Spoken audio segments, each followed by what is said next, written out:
여러분 러시아 월드컵 한국과 독일전을 다 보셨을 겁니다. 정말 즐겁게 행복하게 보셨을 텐데 다시 한번 마지막 골 넣는 장면만 한번 좀 보도록 하겠습니다. 손흥민이 준비하고 있고 이재성 선수가 근처에 와 있습니다. 네, 하지만 우리도 상대의 역습 상황에서는 준비를 할 필요가 있어요. 네. 손흥민 땅볼로 깔아찹니다. 흘러갔고요. 슛! 나왔어! 김영권! 골이에요! 대한민국! 어쨌든 우리나라는 자, 독일을 뺏어야 돼요. 뺐었어요. 좋아요. 자, 노예웠어. 비었어. 텅 비었어. 손흥민. 손흥민!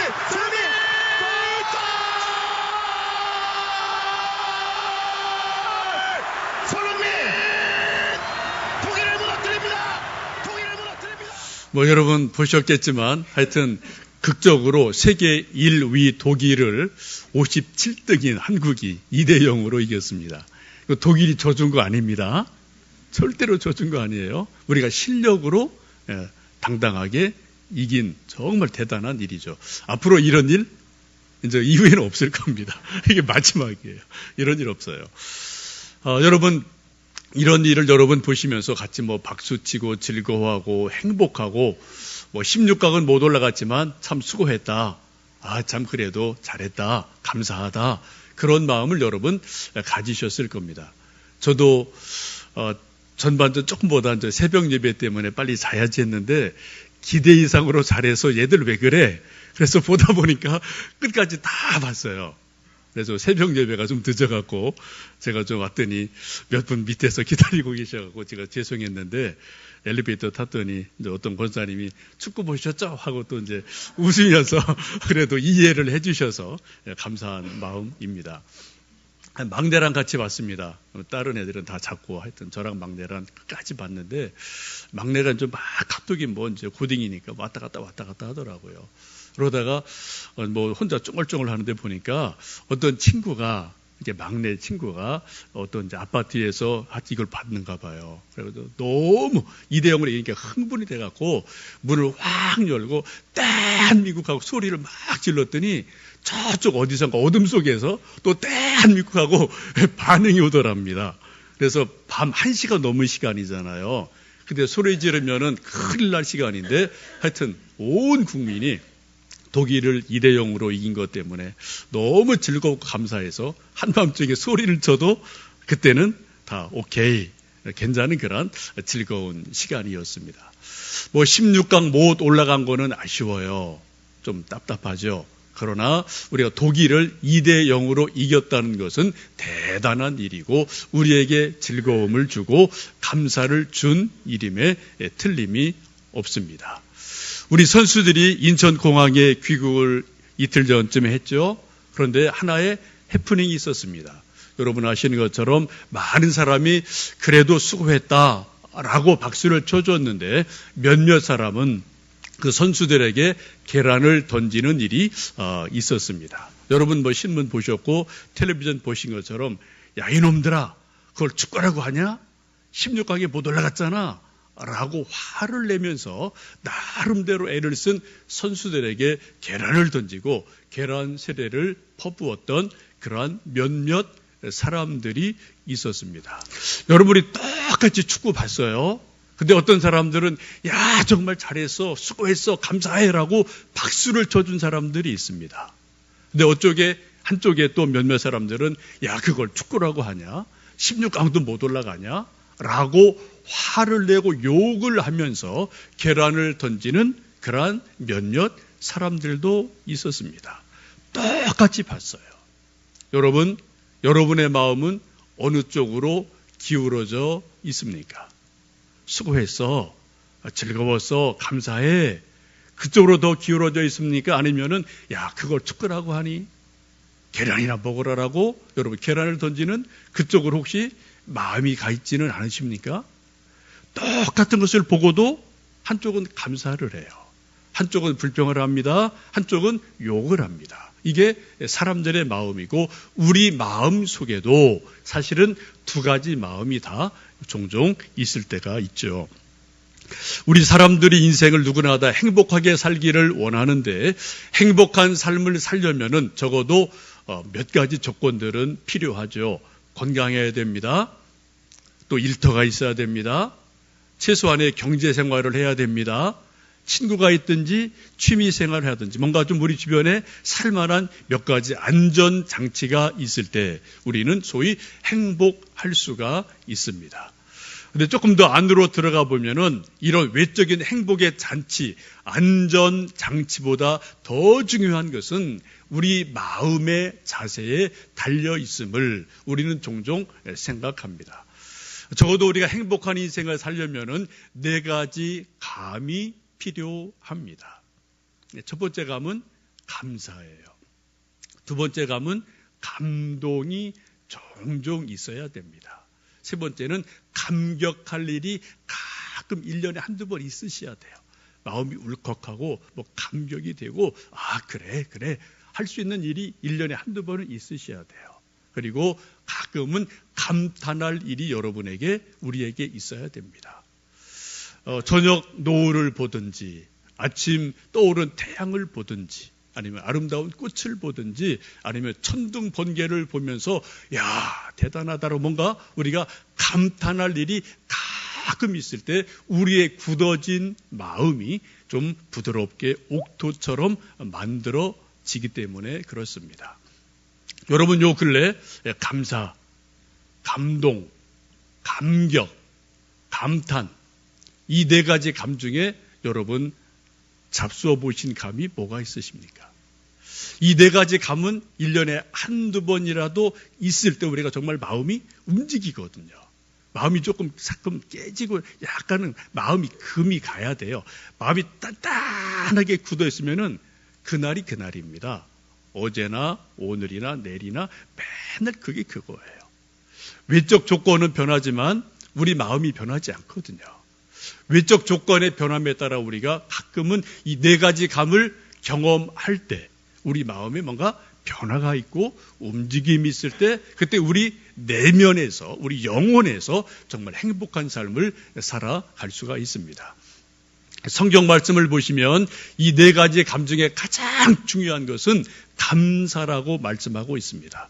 사도 바울은 말씀하기를 범사에 감사하라. 이는 그리스도 예수 안에서 너희를 향하신 하나님의 뜻이라고 분명하게 말씀하고 있습니다. 우리는 가끔 기도하죠. 하나님 저에게 하나님의 뜻을 좀 알려주세요.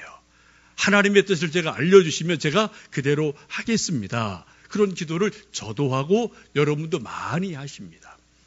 여러분 하나님의 뜻이 무엇이라고요? 범사에 감사하라. 일이 이렇든 저렇든 형통하든 어렵든 어쨌든 범사에 감사하라. 이것이 하나님의 뜻이라고 성경은 분명하게 우리에게 말씀하고 있습니다.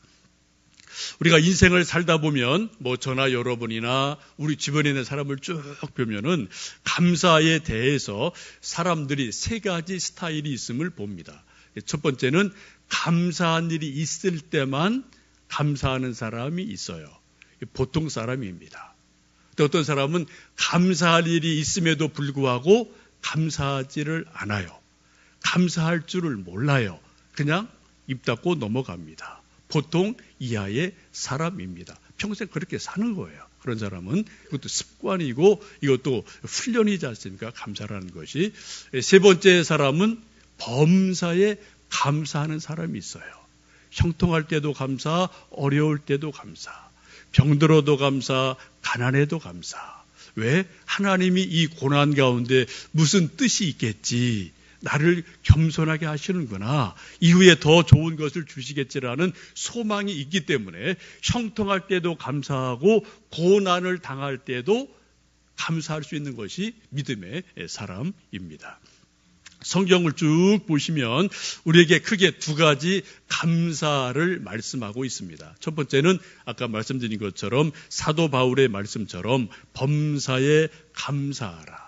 이 말씀이 있고요. 오늘 함께 읽으신 말씀을 보시면은 절기를 따라서 감사하라라고 말씀하고 있습니다. 우리 한번 신명기 16장 16절 말씀 다시 한번 읽습니다. 너희 가운데 모든 남자는 1년에 3번 곧 무교절과 칠칠절과 초막절에 내 하나님 여호와께서 택하신 곳에서 여호와를 배웁되 빈손으로 여호와를 배웁지 말고 각 사람의 주신 복을 따라 힘대로 드리며 감사하라 라고 말씀을 합니다.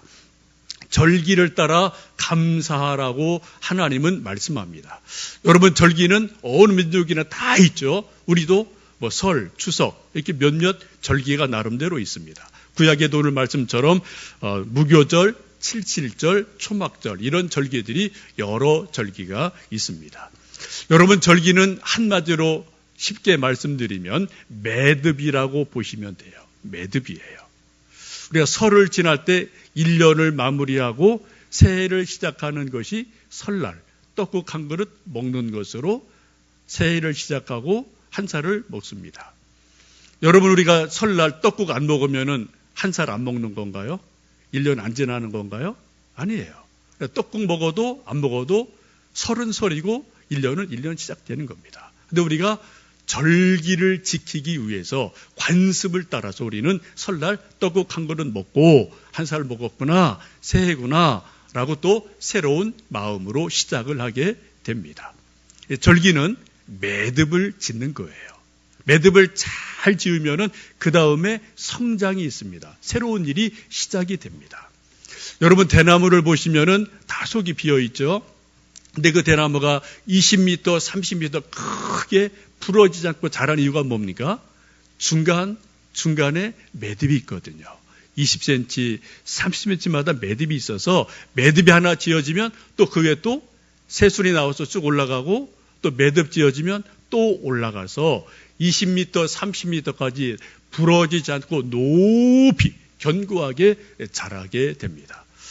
만약 대나무에게 매듭이 없다면 아마 3m, 5m 이상 절대로 클 수 없습니다. 바람이 딱 꺾이면은 그대로 죽는 거죠. 그런데 매듭이 있으니까 30m까지 쭉쭉 자라갈 수 있습니다. 우리 인생도 그렇지 않을까요? 우리가 어떤 절기를 따라 인생의 이러한 저런 일을 따라 매듭을 딱딱 지면 그 매듭이 지어지고 그 위에 또 하나 뭔가 새로운 일이 시작이 됩니다.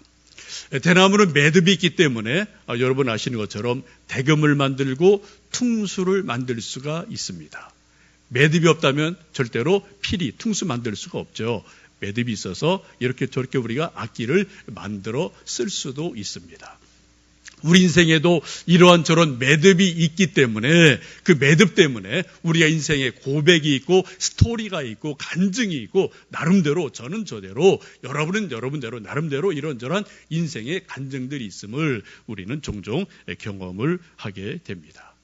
여러분, 절기는 한마디로 말씀드리면 매듭을 잘 짓는 그 고백, 그 행위, 이게 바로 절기라는 것입니다.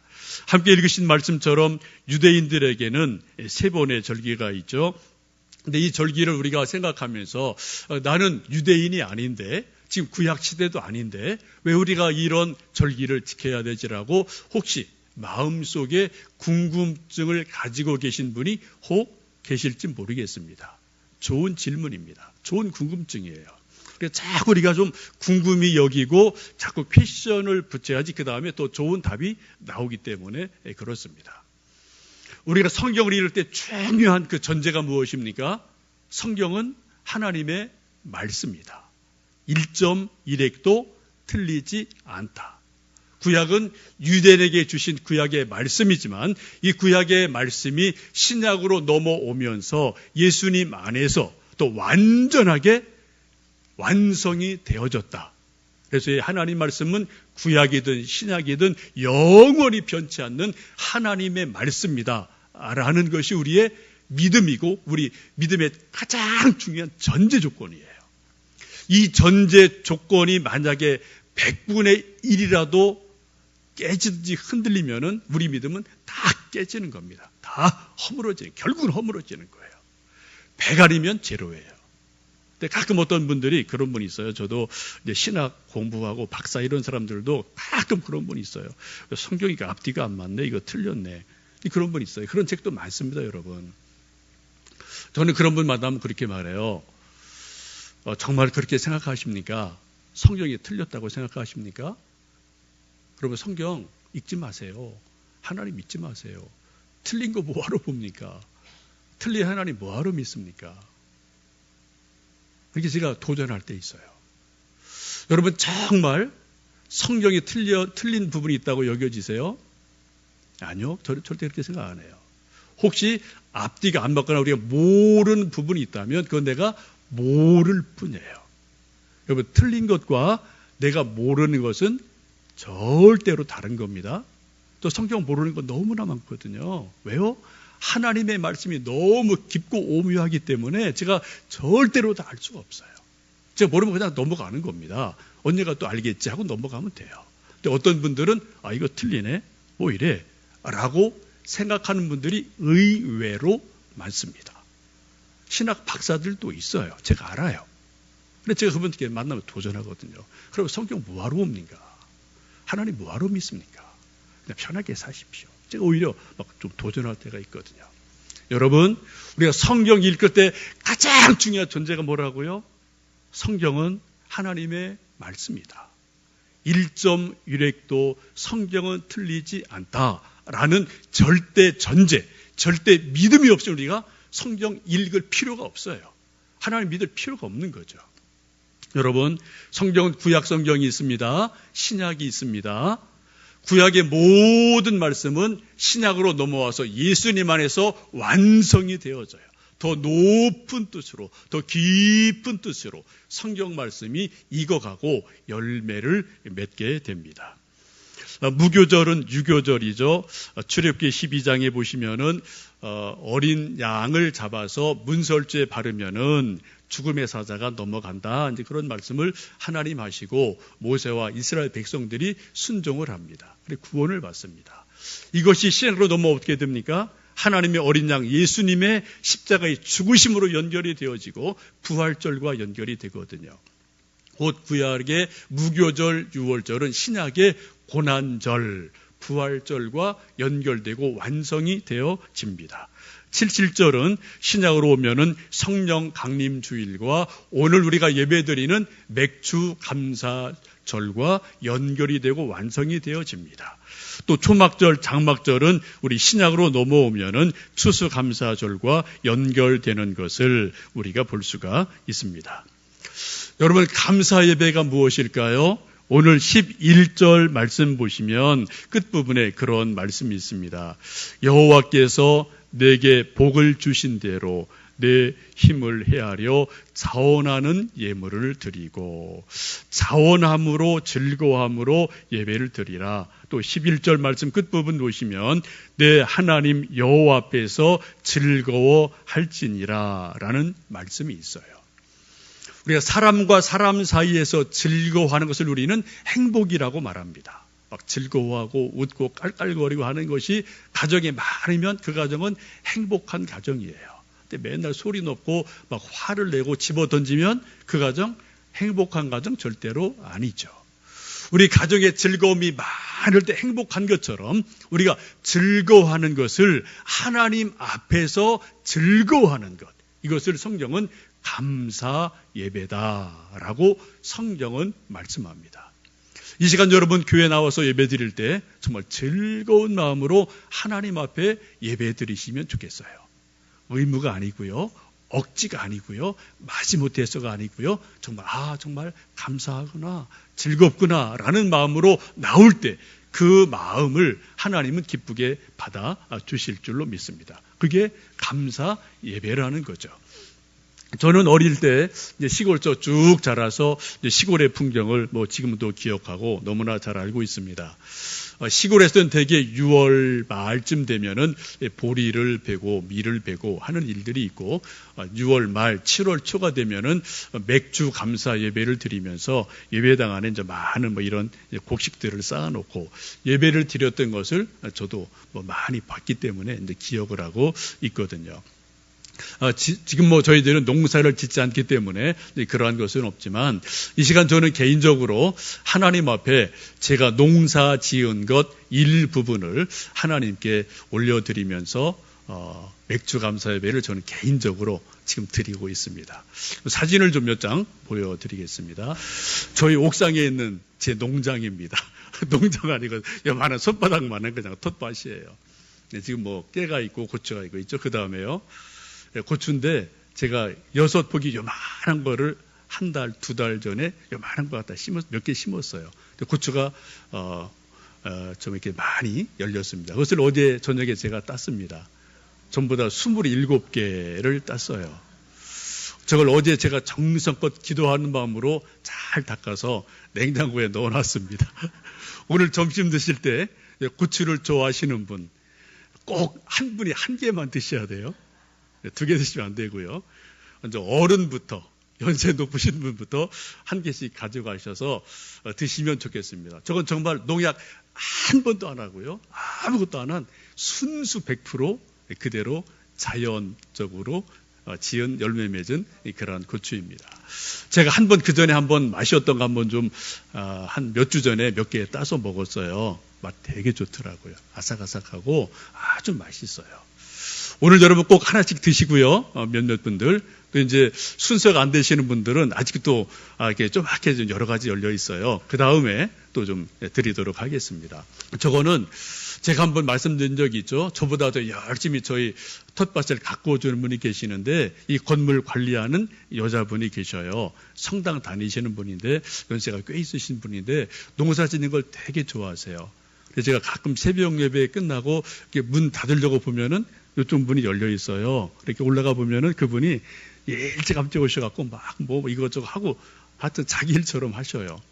저거는 빈 땅에 지금 깨가 이제 자라서 이거 쇠서 이제 못 먹으니까 가을에 먹으려면은 지금 심어야 된다. 그래서 가을 깨를 지금 쭉 심어 놓으신 게 저겁니다. 저쪽 편으로 심어 놓으셨는데 한약 찌꺼기를 갖다 막 뿌려 놓으셔갖고 한약 냄새가 막 나요. 저거는 더 좋은 겁니다. 한 방으로 키우는 그런 깨입니다. 여러분 기대하시고 또 가을에 깻잎을 좀 들어보실 수 있으면 좋겠습니다. 여러분 즐거운 마음으로 하나님 앞에 나오는 게 감사 예배예요. 여러분 오늘 맥주 감사 예배를 드리면서 지나간 6개월을 생각해 보시면서 참 하나님의 은혜가 크다. 이것도 감사, 저것도 감사. 힘든 일이 있지만 그래도 참 즐겁구나. 그런 마음으로 오늘 하루 지내시는 복된 시간 되시기를 축복합니다. 성경을 보시면 감사를 드릴 때 3가지를 우리가 생각하셔야만 됩니다. 10절 말씀 보시면 하나님이 내게 복을 주신 대로 힘을 헤아려 드려라 라고 말씀하고 있어요. 감사드릴 때 그냥 막연하게 감사합니다 하지 마시고요. 하나님이 내게 주신 은혜가 뭐가 있나, 내게 주신 복이 뭐가 있나 한번 헤아려 보라는 겁니다. 생각해 보라는 겁니다. 한번 여러분 가끔 노트에다 또 어떤 종이에다가 또 오늘 한번 여러분 댁에 돌아가시면 지난 6개월 돌아보시면서 하나님 내게 주신 은혜가 뭐가 있지? 1, 2, 3 한번 몇 가지를 적어보세요. 아직 열매를 맺지 못한 것도 분명히 있을 겁니다. 그러나 그럼에도 불구하고 나에게 지나간 세월 중에 지난 상반기 중에 이러한 저런 크고 작은 은혜를 주신 것들이 의외로 많이 있음을 여러분 생각하실 수가 있을 겁니다. 찬송가 429장의 후렴에 그렇게 말씀하죠. 받은 복을 세어보아라. 크신 복을 내가 알리라. 받은 복을 세어보아라. 주의 크신 복을 내가 알리라 라는 찬송이 있는데 여러분 우리가 세어보면은 생각해 보면은 정말 이것도 은혜네, 저것도 은혜네, 그런 은혜라는 것을 여러분 깨달을 수가 있을 겁니다.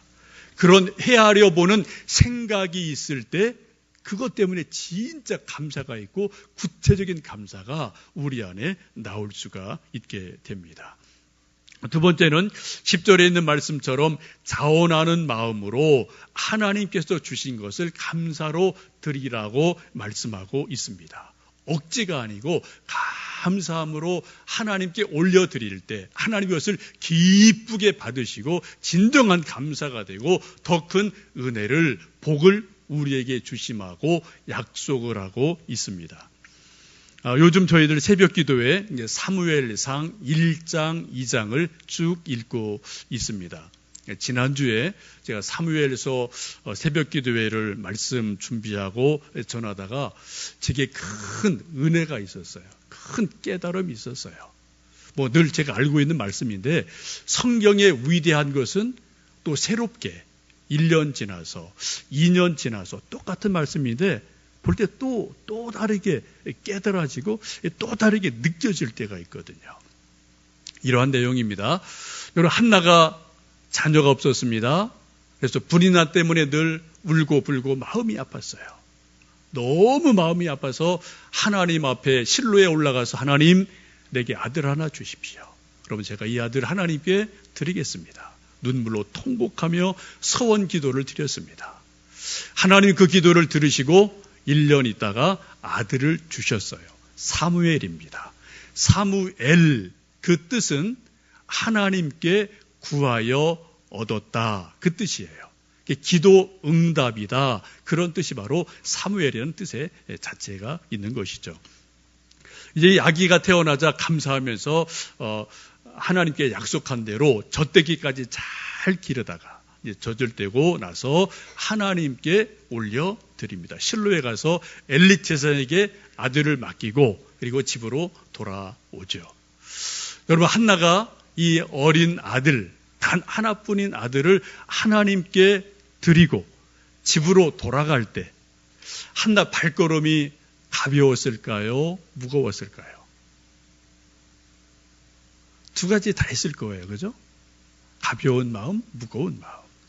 그 다음 말씀을 쭉 보시면 매년 한나가 실로에 올라가서 하나님께 감사 예배를 드릴 때마다 어린 아들을 생각해서 올해는 이만큼 컸겠지 해서 겉옷을 직접 만들어서 그 어린 아들을 입혀주고 그리고 감사 예배를 드리고 다시 집으로 돌아오는 것이 몇 년이고 반복이 되어집니다. 이 모습을 엘리 제사장 옆에서 다 지켜보고 있죠. 한나 기도할 때부터 사무엘 탄생하는 모든 과정을 엘리가 다 알고 있어요. 그리고 자기 앞에 지금 어린 사무엘이 있습니다. 매년 되면 어머니가 아기 옷을 만들어서 가지고 와서 사무엘에게 입혀주고 그리고 집으로 등을 돌리고 돌아갑니다. 그때 여러분, 한나가 집으로 돌아갈 때 어떠한 모습이었을까요? 저는 상상하기를 아마도 한나가 사무엘과 작별 인사하고 포옹하고 입에 뽀뽀를 해주고 집으로 돌아가면서 아마 눈물을 흘리면서 자기도 모르게 손으로 눈물을 이렇게 쭉 훔치면서 어깨가 좀 축 처져서 무거운 발걸음으로 집으로 돌아가는 그러한 모습이었지 않을까 생각합니다. 왜요? 한나도 사람이기 때문에. 그런 모습을 엘리가 몇 번이고 쭉 매년마다 지켜봐요. 그 마음에 엘리의 마음에 안쓰러움이 생기기 시작합니다. 한 번은 한나를 불러놓고 내가 그대를 위해서 축복하는데 하나님께서 너에게 더 좋은 자녀를 주시기를 내가 축복한다 라고 엘리가 특별하게 축복 기도를 해줍니다. 그 다음에 된 일이 뭡니까? 성경을 보시면은 한나에게 은혜를 주셔서 3남 2녀의 자녀를 더 보너스로 은혜로 주시게 돼요. 여러분, 한나의 자녀가 3남 2녀입니까? 4남 2녀입니까? 어떻게 맞죠? 두 개 다 맞는 거예요. 그죠? 사무엘까지 치면은 4남 2녀, 사무엘 빼면은 3남 2녀. 이게 하나님이 주신 하나님의 은혜예요. 그 앞에 있는 것이 무엇입니까? 한나가 하나님께 서원하고 약속한 것처럼 사무엘을 하나님께 드렸다는 거예요. 감사함으로 드렸어요. 이게 복의 씨가 됐어요. 그 다음에 엘리의 축복 기도를 받으면서 3남 2녀라는 더 큰 은혜를 누리게 됩니다. 만약에 한나가 사무엘을 낳고 너무 아까우니까 하나님, 제가 기도했습니다만 제가 제 품에서 이 아들 잘 잘 키울게요. 하나님 염려하지 마세요. 제가 잘 키울게요. 라고 한나를 자기 품에서 계속 키울 수도 있을 겁니다. 만약 그랬다면은 삼남이녀라는 또 다른 자녀는 한나에게는 있을 수가 없는 거겠죠. 그렇죠?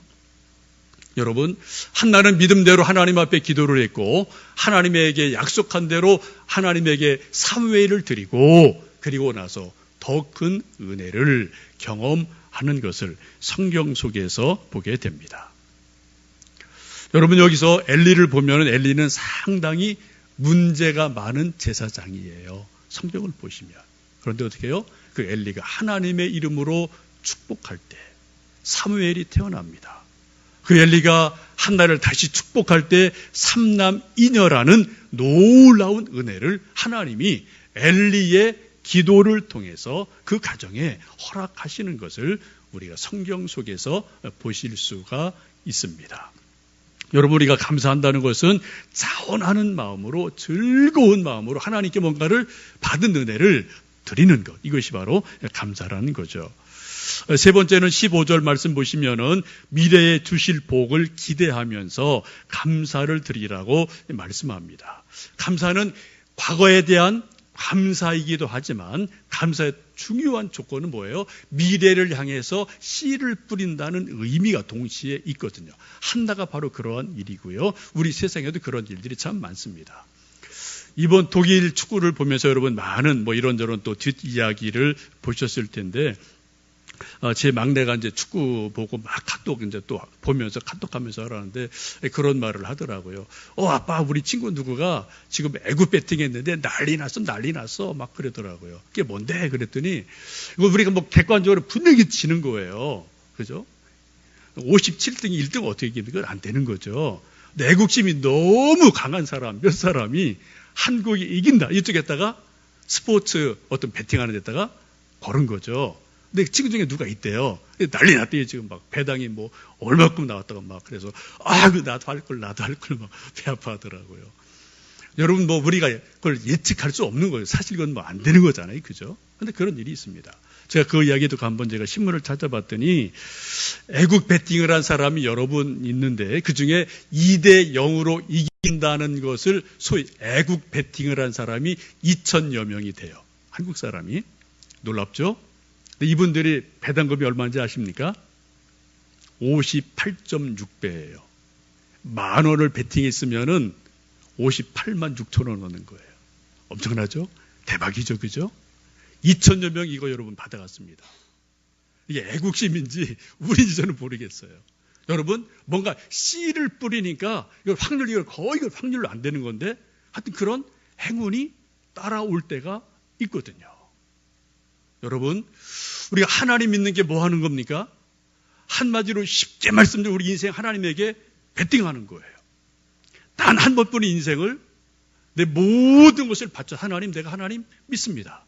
하나님 성경 말씀대로 내가 한번 삽니다. 이대로 한번 해보겠습니다. 라고 우리가 내 인생의 모든 것들을 하나님에게 걸고 성경에 걸고 성경대로 살아보기로 작정한 사람이 저고 여러분이에요. 그게 예수님 믿는 사람들이에요.